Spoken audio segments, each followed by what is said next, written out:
Welcome to this week's episode of Car Stars and Roll Bars. Each week we have all kinds of activities with what we call this car culture, under the hood look, neat shows, SEMA, NHRA, the list goes on, and a lot of legends and celebrities as well. Plus, we get a chance to understand how some of this stuff actually works. Well, buckle your seatbelt and get ready for an e-ticket ride today. We got Shannon Hudson with us, Redline Gauge Works, and they're on a scale of 1 to 10, their work's about a 57, like in a 57 Chevy. Okay, we can work with that.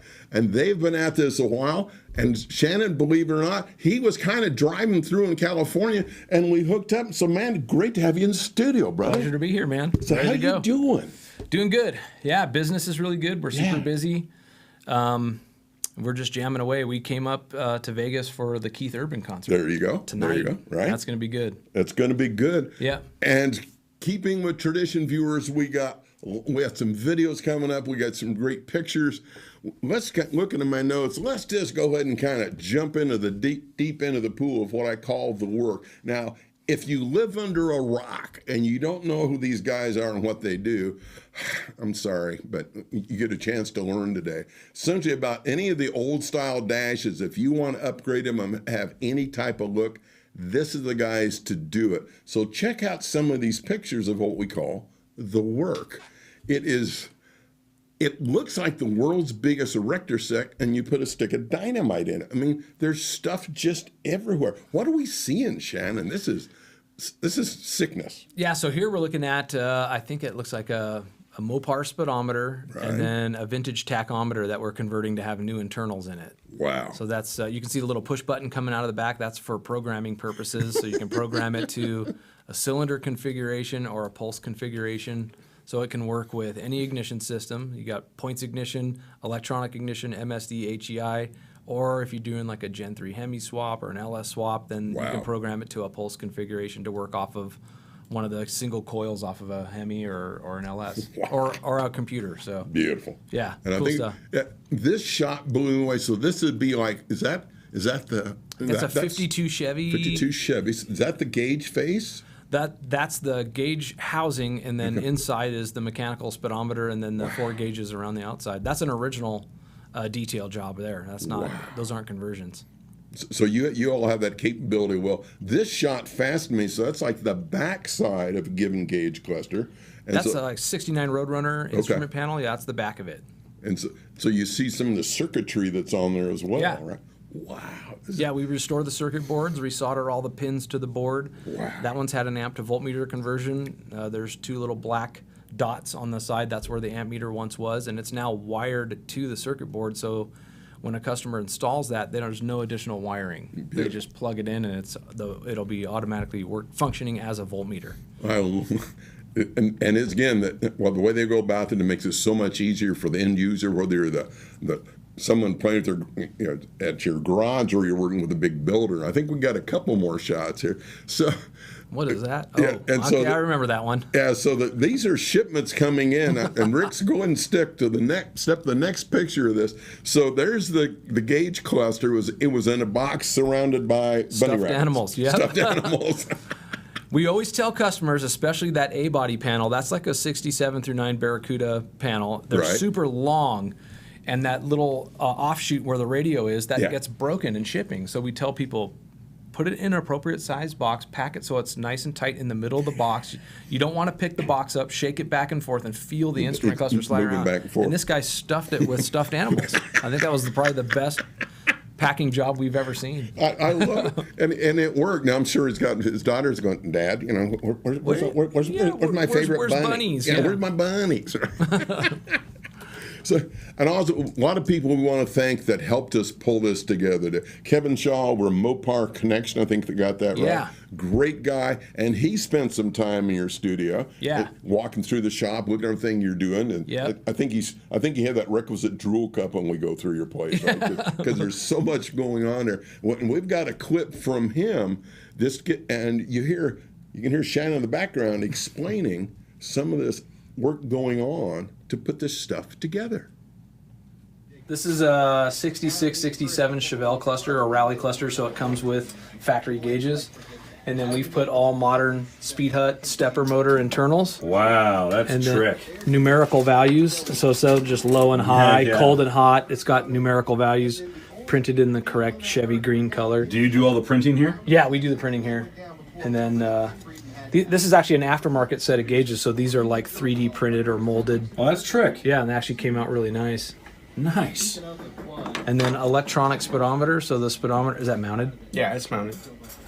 So we take the original speedometer face and convert it to electronic. It's got this nice little 2 1/16 electronic speedometer with the LCD display. Okay. And then we make this little plate to cover up the old odometer window and then have the new little square one in it. That's rad. Yeah, it just overlays right on top of Yep. it.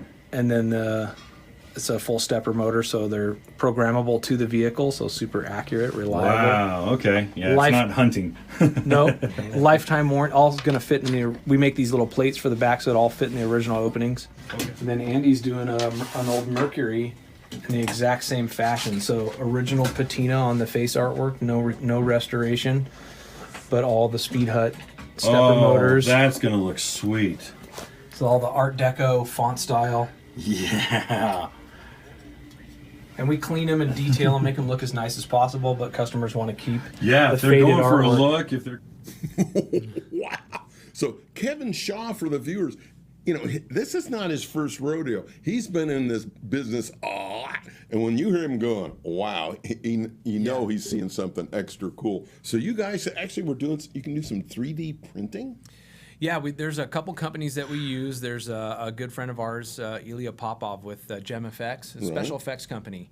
So they have to rapid prototype stuff. They have to make things like that. Oh, good so I point. could take them apart. Like we just recently took him the high beam light chute for the e-body clusters. So the Mopar e-body clusters have a little square light chute that directs the light from the high beam bulb to the face to Right. light up the lens when you turn your high beams on. Right.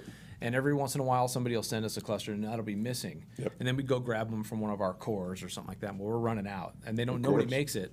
So I took them apart. They reverse engineered it and printed me those parts in 2 days. So I was like, and now I had one. I could finish a job. Yeah, 2 days. I love it. Now, They make pointers for us too. So if you got a speedometer with a broken pointer, so Beautiful. the B body, the 71 through 5 B body speedometer pointers, really brittle plastic, so got they it. just break. So that we have those 3D printed now. So hopefully, viewers, you're starting to get a sense of the capability of Redline Gauge Works, and we're far from done. Well, we are car stars and roll bars, so we got to talk about some cars. And you've had one or two in your stable. I think we got some picks coming up with that we can check. Now, this is just sweet. Yeah. Yeah.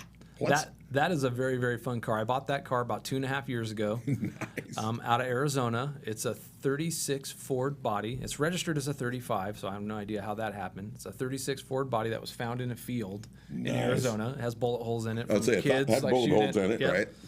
And they put it on a 38 Ford chassis and like a mid-80s Chevy 350. That's a 383 stroker with a small cam in it Nice. and 4-barrel, and it's got a Posey front end on it, and it's got the original Ford Banjo rear end that's been converted to have the drive shaft conversion. So Right, it was a right. regular drive shaft instead Right. of a torque tube or whatever. Yep. And it just drives great. It looks like a crusty rat rod, but it's actually very safe. The brakes work really. It's got 44 drum brakes, so juice brakes, beautiful. so it Perfect. stops really good. And, Perfect. And that car gets more looks than anything else. It's like weird. Yeah, exactly. Kids love it. Older people love it. People ask me, when are you going to fix it up and paint it? And I'm like, I'm not. It's staying not. exactly how it is. This is as fixed up as it's going to get. That's it. I think we got a few more. That's just a great front end. Just a big old fat fender car. That's Jonathan Ward's car. That's a Lincoln, I believe, that we did, and we did the Beautiful. gauges in that. So it's got all modern electronics behind the original gauges. Beautiful. Yeah. Beautiful. That's me doing a sick pose with my Yeah. 59 Belvedere. And for the viewers, we do want to compliment you. That was a very stylish pose. Yeah, it is it's meant to be awkward, so I think I pulled that off. Pulled that off really well. But that car, I purchased that car probably about, I would say, going on about 9 years. Actually, Right. my mother-in-law purchased it for me because I didn't have the money to buy it. And it was $2,500. I got it. And I drove it home from La Crescenta, California. It had a Poly 318 in it. Right. And the Poly 318 leaked from everywhere. So it leaked from the valve cover gaskets, the rear main seal. And sometimes it would overheat, sometimes it wouldn't. So I pulled it out with the cast iron torque flight, and I sold it to a guy in Kentucky, I think, that came down and bought it because he had to have that poly motor for whatever reason. And it's been sitting there in dire straits waiting for some sort of a Gen 3 Hemi swap. There'd be probably a project that it'll fit sure. quite nice. You got the fins going on with it. I mean, two-door big fins. Oh, beautiful. It's one of my favorite body styles ever. It's just so cool, timeless. Absolutely. I think we got something else coming up here. So you're also kind of in the two-wheel kind of guy versus just having four. Yeah, I love vintage motocross. So I started, there's a group called American Retro Cross. They're based out of Riverside, California, and they race at a really popular track, well-known track called Glen Helen. They hold the nationals there and stuff. Wow. So they have this little vet track, and they host races there once a month, and it's all vintage guys. So you have classes from the 60s bikes all the way up into the mid 80s, and then they even race the modern bikes as well. Get out of Dodge. But it's a lot of fun. Those bikes actually handle and work a lot better, especially with the modern suspension technology that we have, the companies that are able to rebuild the original shocks and forks and really make them work good. And you can put modern carburetors on them so they run better. Cool. It's a lot of fun. Excellent. So, and we're talking earlier, and so we're talking about some of the cool cars you got to drive. You had the opportunity to back up a tank? Really? Yeah, so my father-in-law, I got married in 1993 to my wonderful wife, Chantel. Hi, Chantel. Yeah. And my wonderful wife, or my father-in-law, Renaud Veluzat, they started Veluzat Motion Picture Vehicle Rentals back in, I think, 1972. Wow. And their first show was MASH. So they supplied the Jeeps for MASH. They supplied the ambulance. And then they eventually were able to buy a tank. And then that all led to, let's buy another tank, let's buy a 6x6, let's buy this. And now they have a fleet of all the period vehicles for if you want to do World War I, World War II. He can hook you up. They can hook you up. They did Red Dawn. They did Rambo. Anything, they did the Hulk, so the Incredible Hulk. When he drives up in a tank and Hulk grabs the barrel and bends it, that's my father-in-law sitting in the tank going, oh, crap. Oops. It's great. So tell us about, how did you end up in the driver's seat of a tank? So when I married into the family, one of the first things, my father-in-law knew I was a hot rod guy, so I knew how to work on cars. He still let you marry in the family? Yeah, still let me. That's a plus. And that's another funny story is my father-in-law is more like my buddy than he was my father-in-law. So we went into car shows, went to Pomona Swap Meet together, so all that kind of cool stuff. But yeah, he threw me into the driver's seat of an APC, a small personnel carrier tank that was on a trailer that just came back from a show. He's like, I want you to back it off the trailer. I'm like, so the first time I get to drive a tank that I've never drove, he's like, oh, you want me to back it? Because you can't see. Yes. So if you're sitting in this tiny little porthole, you can't. Your viewing area is like this. You can't see behind you. There's no backup cameras. Well, so you probably don't have the review mirror or any of that. None of that high tech stuff. No, he just threw me in it, and actually it was really easy. So there's probably no turn signals. They're easier to drive than you think. No neat stereo. No, kind of. I had very to ask. Utilitarian. Utilitarian. We're going to shift gears. You catch that? That was cool. A little bit. Second gear chirp. About this time of the show, my viewers know I'm always asking the question, what's your favorite car? Well, yeah, you can see the grin on Shannon's face right now. Well, instead of having him talk about it, how about we have a video that shows you what his Valiant's all about? Here's a heads up. It's one bad hot rod. I've had the car since 1994. I bought it out of the recycler classifieds. It was advertised for $800. I had this built 360 that my father-in-law gave me. It came out of a Canadian cop car that was wrecked in a TV show. And so I bought the How to Rebuild a Small Block Mopar book with Dick Landy's son, Robert Landy, featured in it. So I built this, 360 motor, and I originally was going to put it in a truck. And my father-in-law was just like, man, you got to put that in a car, like a two-door Dart or something like that. So I bought a 69 Dart, really nice slant six Dart.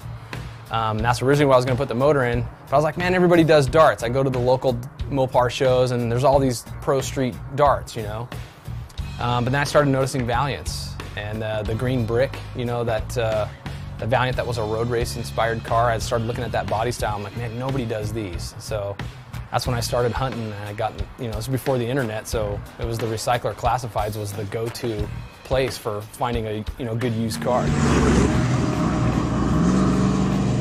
I got probably about 18.5, 19,000 invested in that car. And people are like, why would you do that with a Valiant, you know? But it's because I love it. Because I love it.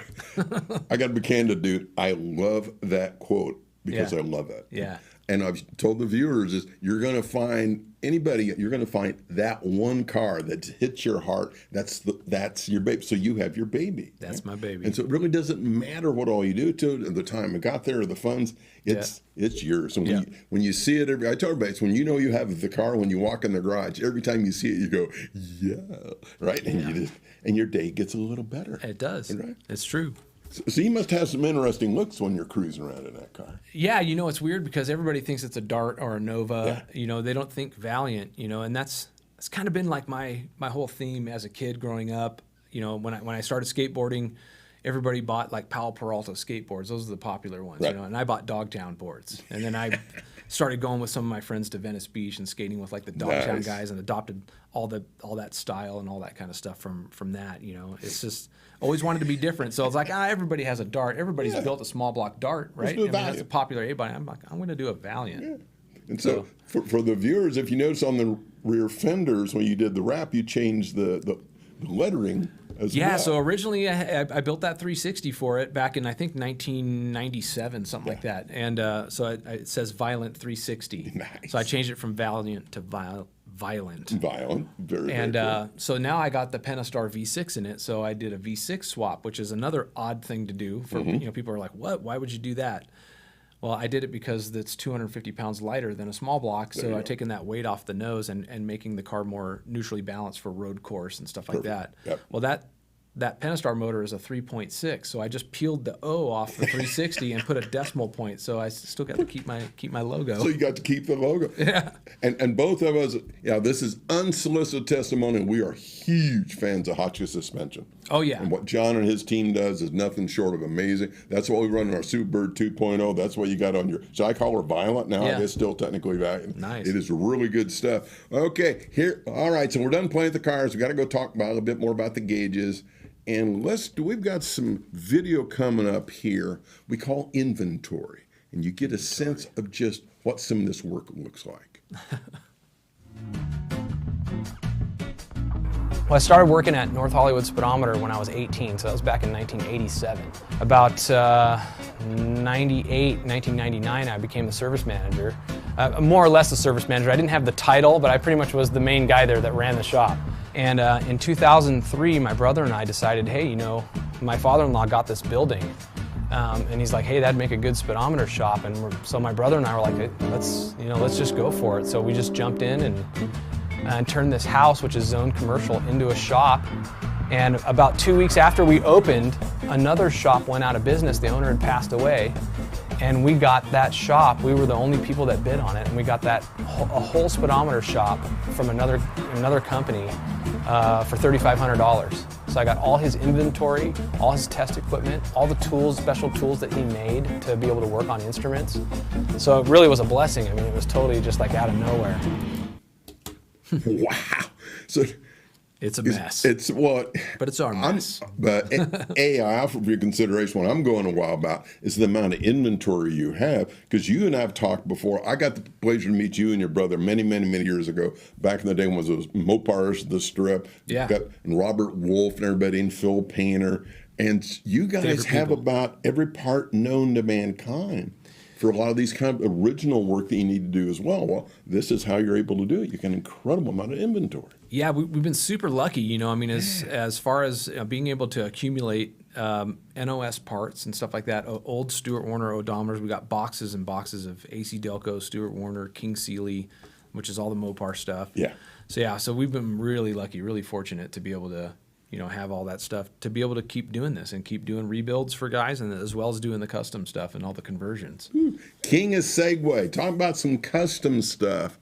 We have a few pictures here of the finished products. So this is that's what about that 36 era, 37 era Mopar. Yeah, that's an old Plymouth panel, and you can see we added the tachometer below, because that obviously never came with the tachometer. So we made it look like it came from the factory with that little oval tachometer on the bottom. And again, that has all modern internals, all stepper motors. All the gauges are calibrated to work with either the customer sending units or we can supply sending units.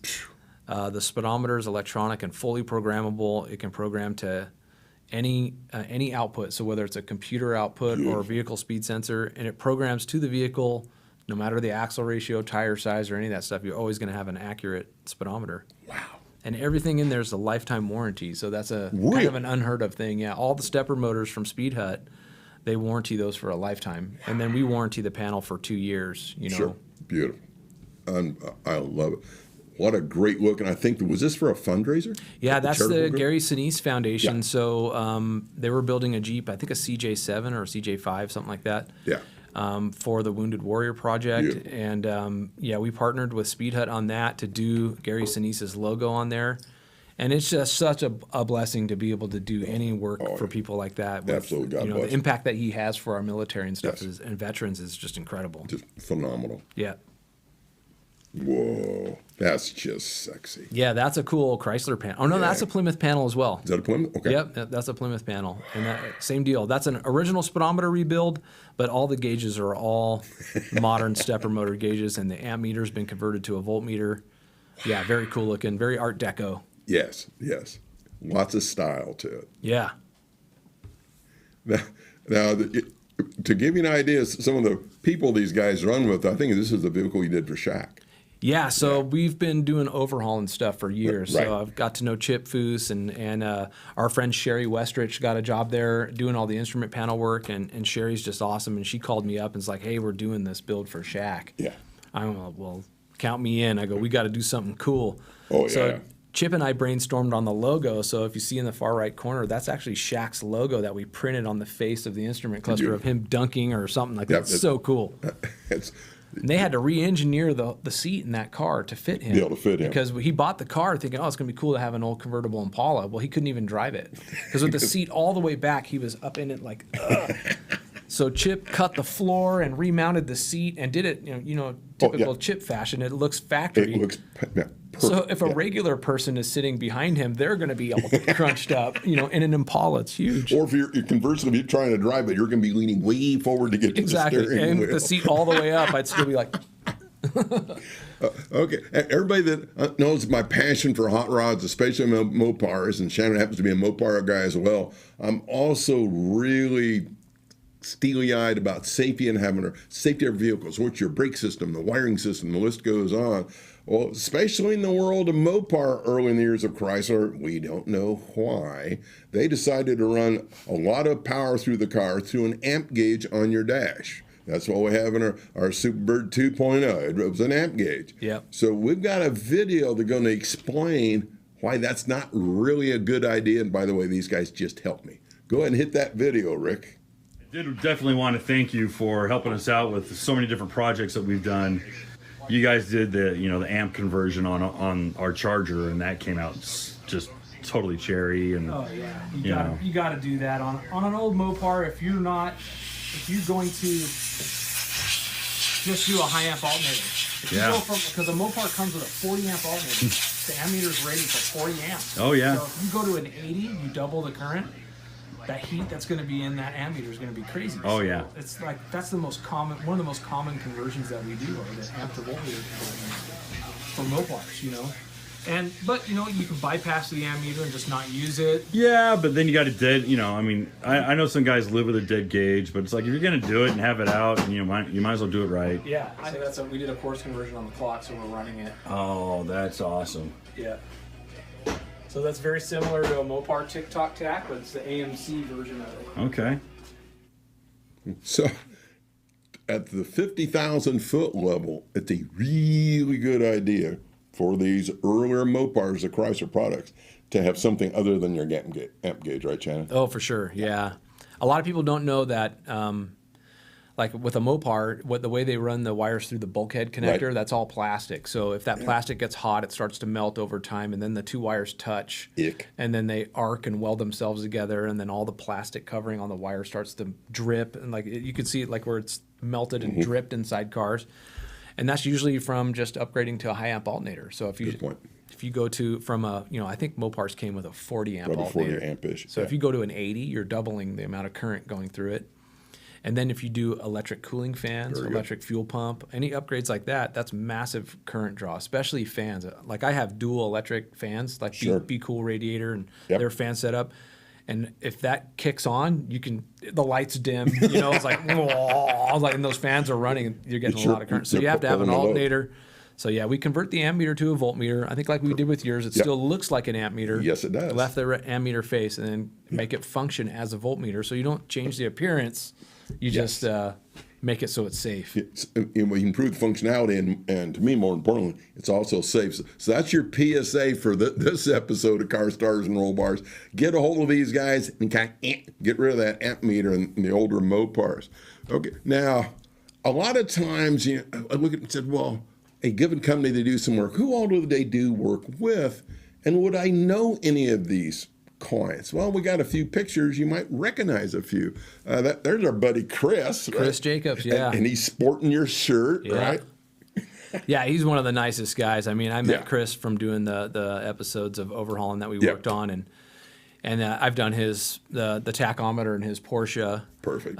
We did the gauges in his GTX for him, and then that car got a new gen Hemi swap, and then got auctioned off, and all the proceeds went to a charitable cause too. So, yeah, Chris, one of the nicest guys out there. We've known Chris many years. An amazing individual.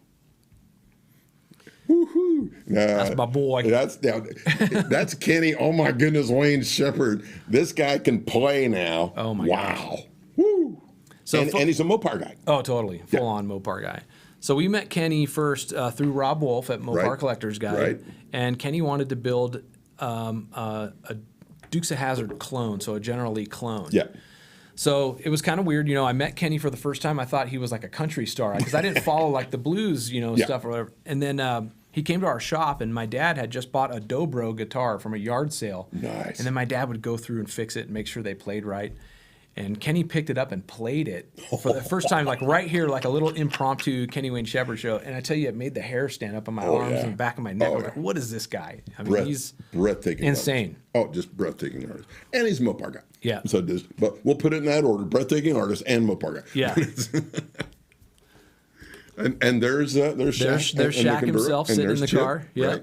Yep. That was a super cool episode. You can see how far back the seat is compared to the back seat. It's like literally, I don't even think you could sit behind him. You may be laying up on top of the seat. I'm not sure. But is able to fit him. He is a big dude. Yeah, big dude, and that dash looks amazing. It came out great. Yeah, we kept with the original theme, and just did some nice little changes to go with the modern engine and modern transmission they put in.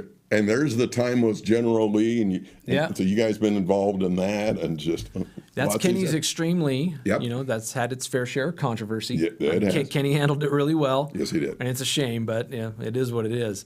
But that car kind of put us on the map for being able to do, being recognized as somebody with the capabilities of what we were able to do. Absolutely. We actually got coined to build that car for him, which we were just doing gauges. We don't really build cars, but because of my father-in-law, Renaud, right there in that picture, they did that whole Dukes of Hazzard series for years. They supplied all the General Lees. My wife, when she was 10 years old, used to cut the stars out for the rebel flag. So if you have an original General Lee, if you look at the stars, you can tell they were cut out by a 10-year-old. Right, like a 10-year-old. And then they used to bet how fast he could paint a car. So they'd buy cars all over the valley, all over San Fernando Valley, wherever they could find them to wreck them, really. Which is, I know it's a shame, but it is what it is. It wasn't a shame back then, right? That's how it was. So they made a bet how fast he could paint one. So they took a blue car, masked it off, and he painted it in 8 minutes. Oh, jeez. Went from blue to orange in 8 minutes. 8 minutes. Yep. So what he used to do, whatever color they would get concoction, he would get a hot plate and set the paint can on a hot plate. And said as soon as it would start to rattle a little bit, he'd take it off and go spray. Whether that's true or not, I don't know. That's just a story. It could be a... I'm liking the story. I wouldn't doubt it. After knowing that guy for 30 years, so you've been telling me some stories about it. So I could see that kind of happening. It's cool. Okay, so we're seeing some celebrities, and yours truly, I've had the pleasure, done a lot of work in NASCAR, NHR over the years. One of my favorite buddies actually played charity poker tournaments with Fast Jack Beckman back in the day. Very cool individual, hot rodder in his own right. So here's a little video that Jack learns the better way to make sure you get your gauges done correctly. Did I cue that up pretty good? Yeah, I think so. Okay. That sums it up. There we go. Okay, Rick, hit the play button on this one. This is fun. Found him when I was asking around on who do I need to have do my gauge stuff, so I brought him out what I thought was a finished product. So Shannon, just real quick, tell us what you're going to do to the gauges. Well, in order to kind of bring this panel up to date, you mentioned that you had a modern charging system, so we're going to get rid of the ammeter and convert it to a voltmeter. So we're going to put all new modern electric internals in it. These nice little stepper motor internals that we get from Speed Hut out of Utah. And that'll allow you not have to run that charge current through the dash. What about the tachometer? Well, the tachometer, these original tachometers typically don't work with aftermarket ignition systems. So what we're going to do again is put modern stepper motor internals. It's got the cool old scroll type tachometer where the pointer just moves up and down.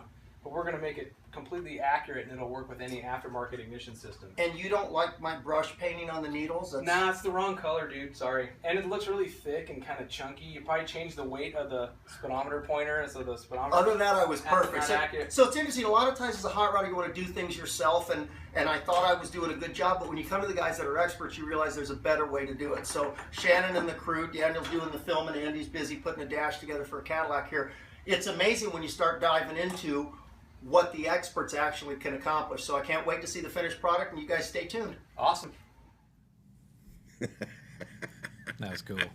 So I gotta laugh about my main before we come back up. Is that, so you're explaining to Jack Beckman, legendary NHRI, done all this great racing, that it probably wasn't that best idea to goop a whole bunch of paint on the pointers. Is that kind of?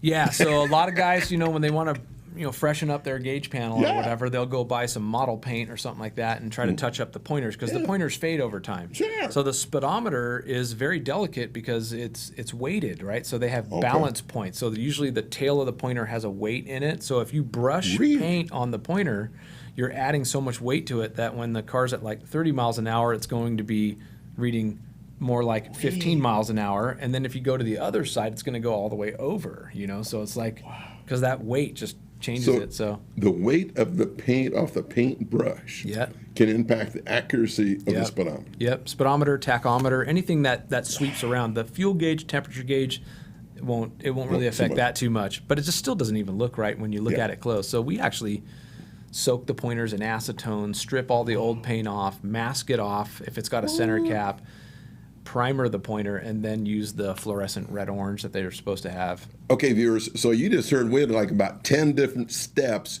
just to make sure the pointer looks good. So obviously the guys at Redline know exactly what they're doing. Well, we're going to give you a little bit more idea about how much interest they have.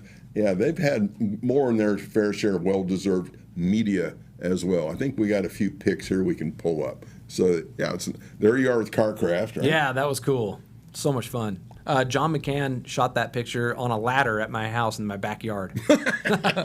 And again, one of the best guys in the industry. I don't know if you ever met John McCann. He's one of the editors for Hot Rod and CarCraft and all that stuff. He is the nicest guy. He is so cool. Excellent.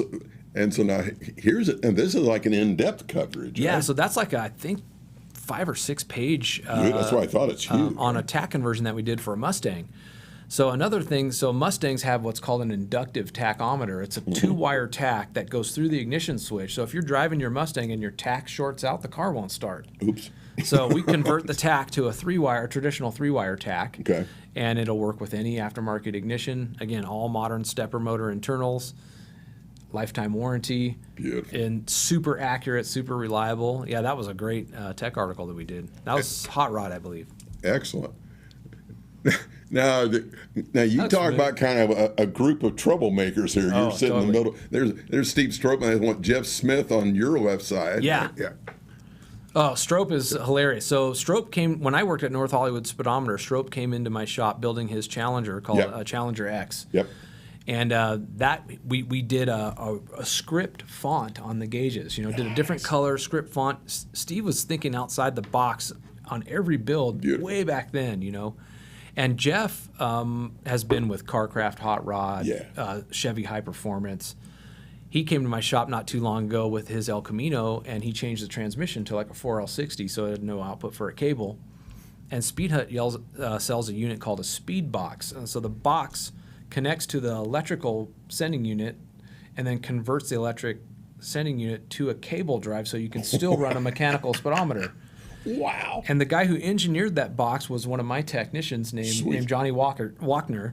And yeah, it's just super cool. So we did a little tech article with Jeff Smith, and he just mounted it in the glove box real quick, routed the cable, hooked up some wires with like some alligator clips, and went and drove off and with a working speedometer. It's like the best thing ever. Well, Shannon, we can't thank you enough for being on the show. I think we've got some contact information, if you could walk us through it as well, to let everybody know how they can get a hold of you guys. Yeah, we're still like a phone call company. If you want to talk to us and sort something out, call that number, 661-259-8891, Monday through Friday, 8 to 4:30. That's the best way to contact us. The info at Redline Gauge Works is good, and Facebook. So I check Facebook all the time. So yeah, people can contact me on Instagram as well, so they can message me either way. It's Redline Gauge Works on both Facebook and Instagram. And for the viewers, I've called that number, and majority of the time, Shannon picks up the phone. My brother, I can't thank you enough for being here. This dude is the real deal. 2 thumbs up from the old white-haired wannabe. Look at that hair. And all his hair going on. Yeah. He saved my life with our Superbird 2.0. I guarantee he can do just his job or even better on anything you have. And Shannon, we're going to be seeing you down the road, brother. Right on. Ladies and gentlemen, thank you very much for being part of this episode for Car Stars and Roll Bars. Well, you never know what's going to come up next, but we're going to have a good time sharing more information with you. And odds are we're going to bring Shannon back because there's a lot more we could be talking about. Until next time, enjoy the ride, and don't forget to subscribe and hit that like button and share it on social. Till next time.